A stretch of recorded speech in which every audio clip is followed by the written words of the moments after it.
Now, today I want to talk about the dating scene, and even more than that, I want to talk about the dynamic between men and women today, but more specifically in my generation.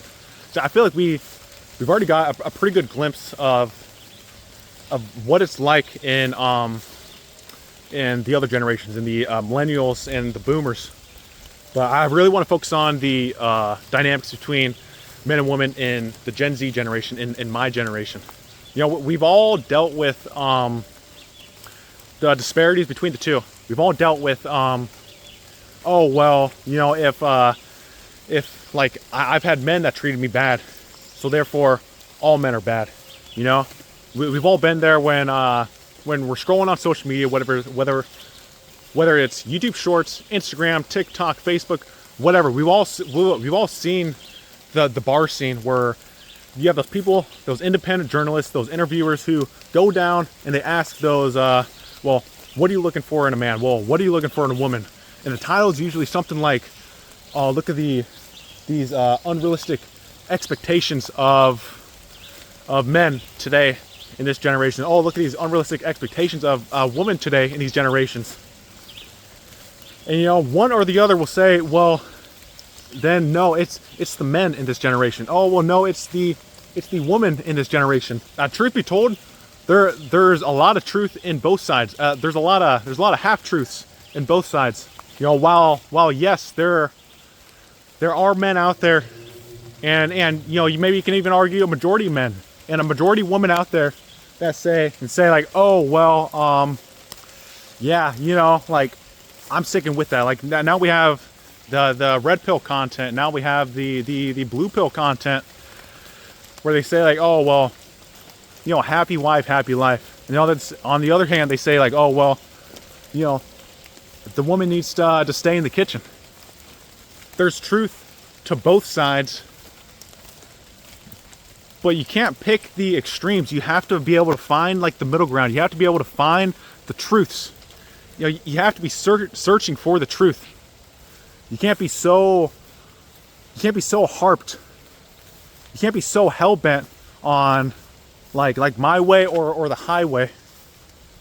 Because really, I think what everyone's missing is kind of like this sense of romance.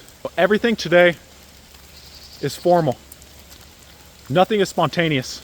You know, everything is transactional. Nothing is spontaneous anymore. You know, nothing is spontaneous. You know, maybe you're going to the gym and you see this cute girl that's working at the front desk, or maybe a personal trainer or whatever. Maybe she's just a cleaner. And you think like, oh, I'm just gonna keep maybe just checking in and saying hi every day. You know, and vice versa. Maybe for a girl, she's the same way. But again, something that I think a lot of people don't understand is that it's transactional. Like she's there for a reason. You know, she's there for a job. You know, that it's not spontaneous enough. For both sides. You know, I don't think most guys actually want to live in a relationship that's so dull, that's so bland, that eventually degrades into just transactionalism, where everything in the relationship is transactional. Because I don't know about you, but I can't even keep up with that. I can't even keep up with that. The woman can't even keep up with that. You know, maybe one day you and the woman that you're with, your significant other, are facing hardships, are facing in times of hardships. You know, whatever it is, maybe like financial struggles, maybe you both are just unmotivated. You know, maybe the guy stops taking her on dates, stops being as romantic. You know, maybe the stress of the job is getting to him. Whatever it is, you cannot build the foundation of that relationship upon the condition that you must perform. You know, whatever it is. And the condition of performance goes both ways. You know, for the man, it might be the condition of, you know, being able to provide all the time, being able to, you know, never complain, being able to never judge, being able to never, get angry. Man, and like for the female, it might be, oh, well, on the performance that, she always puts out, on the performance that she always cooks, she always cleans. There is truth to both sides. But like everyone's human. Everyone's human. Whatever it is on either side, if you build your relationship on the foundation of that, it is destined to crumble. In the Bible it says, it's talking about the house. That house that's built on the foundation of sand gets washed away. It's washed away by the waves or the tidal waves or whatever. But the foundation that's built on solid brick, on solid stone, sustains. It remains steadfast against these roaring waves. And I think the relationships are just that. You have to build it upon that. I think that's so. I think it's so important. Like whenever it says like, oh, I just want to like put myself out there, so I'm not putting this mask on anymore. So I'm not making it seem like, oh well, I'm this person when I'm really not. Like I'm human. I'm a guy. I do get emotional. I don't fall into that trope where guys don't get emotional. I don't fall into that trope where, guys should have it figured out. Because in reality, I don't have it figured out. In reality, I do get emotional. In reality, I do struggle, and I have these struggles, and sometimes I want to voice it out. And vice versa for the female. And maybe sometimes she doesn't want to, like, do whatever.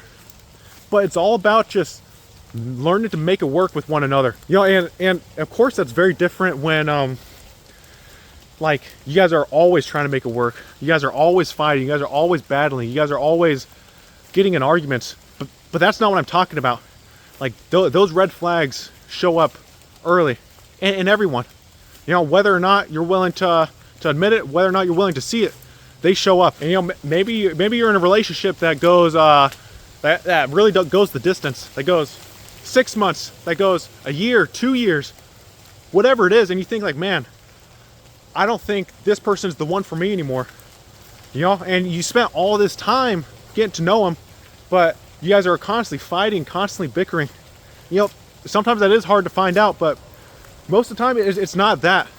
It's not that. It's that you guys lost each other's self within the bickering, within the arguments, within the hardships with one another.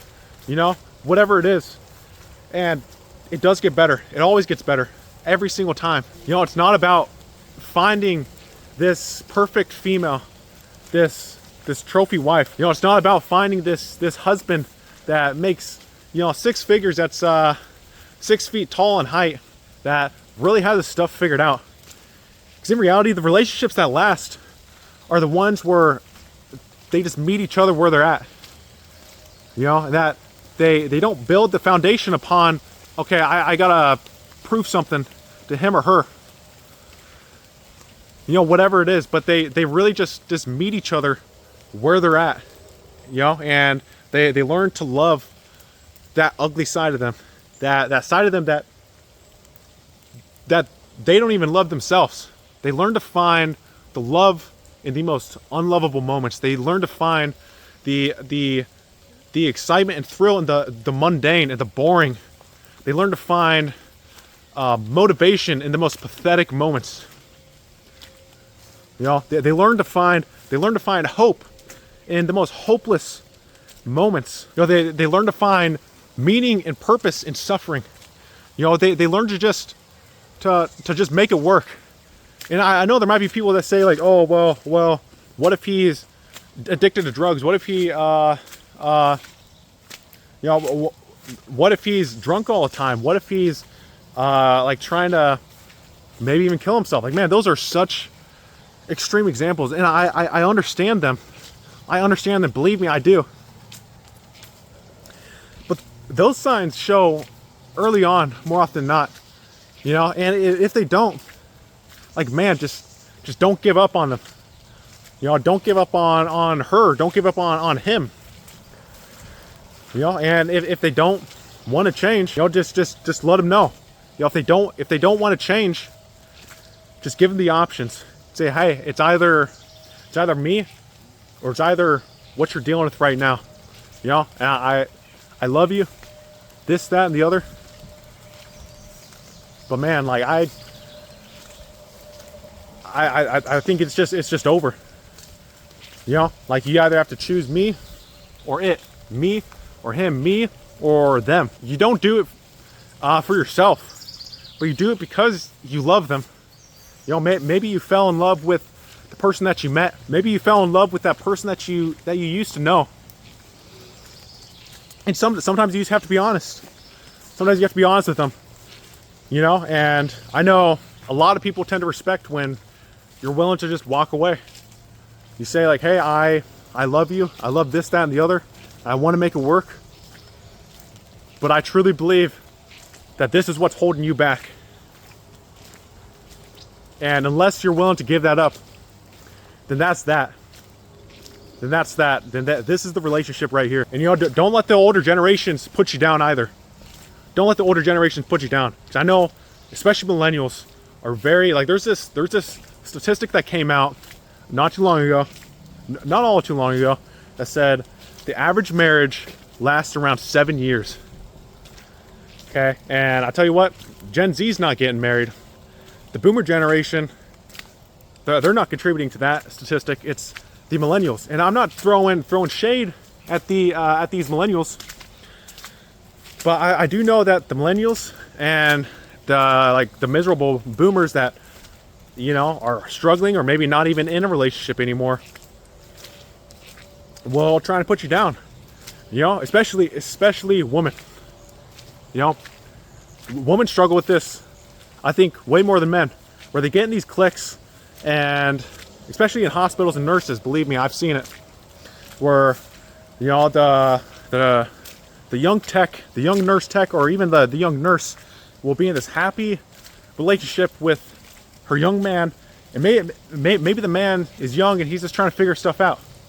And the nurses will kind of catch wind of her relationship, kind of catch wind of the guy she's with, the dynamic of it, and then they'll sow seeds of doubt, deceit, and hopelessness in her mind. They say, like, oh, well, why don't you just go for like this guy or that guy? And the younger girl, like, she'll resist it for a while, but the peer pressure that females bring towards one another is so immense, because it's almost like they're making them question their womanhood. You know, I feel like that's a question that not a lot of people are willing to have, you know, and especially females. And it's not even saying it from a perspective of, oh, well, women need to, like, get their act together. You know, just like they'll say to men, like, oh, men need to, like, man up, women need to woman up. That's not what I'm saying. I'm saying womanhood is misdefined. You know, womanhood isn't living independently.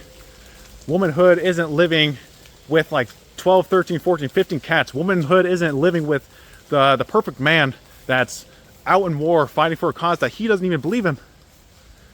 You know, womanhood is just living with your partner.